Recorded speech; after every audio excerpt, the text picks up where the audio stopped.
I think this should be frightening considering what we know is happening to sleep in our education populations right now.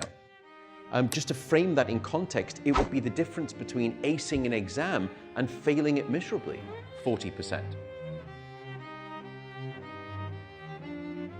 What we've discovered over the past 10 or 15 years is that you need sleep after learning to essentially hit the save button on those new memories so that you don't forget.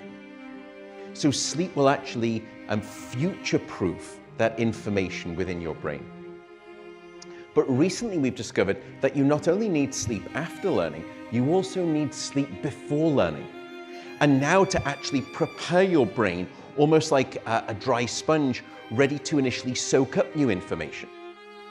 And without sleep, the memory circuits of the brain essentially become waterlogged, as it were, and you can't absorb new memories. Let me show you the data here. So here in this study, we decided to test the hypothesis that pulling the all-nighter was a good idea. So we took a group of healthy adults and we assigned them to one of two experimental groups, a sleep group and a sleep deprivation group. Now the sleep group, they're going to get a full 8 hours of shut-eye, but the deprivation group, we're going to keep them awake in the laboratory under full supervision. There's no naps, there's no caffeine, by the way. It's miserable for everyone involved.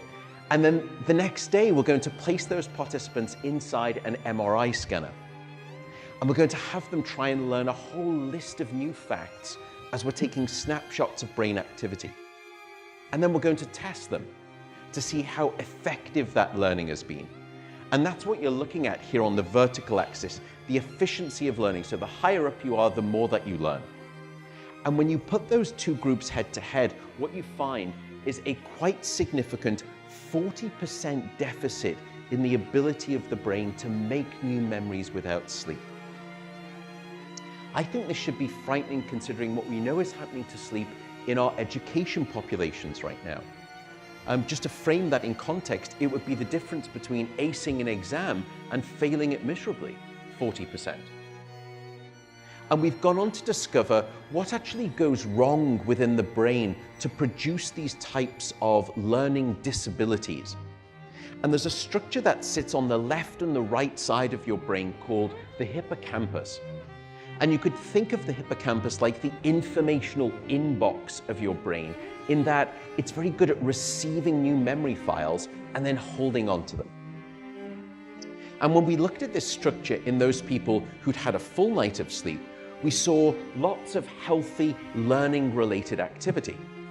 Yet in those people who were sleep deprived, we actually couldn't find any significant signal whatsoever. So it was almost as though sleep deprivation had shut down the memory inbox, and any new incoming files, they were just being bounced. You couldn't effectively commit new experiences to memory. And if you'd like to know what life is like, by the way, without a functioning hippocampus, just watch the movie Memento. I'm sure lots of you have seen it. This gentleman suffers brain damage. And from that point forward, he can no longer make any new memories. He's what we call densely amnesic. The part of his brain that was damaged was the hippocampus. And it is the very same structure that sleep deprivation will attack and block your brain's capacity for new learning.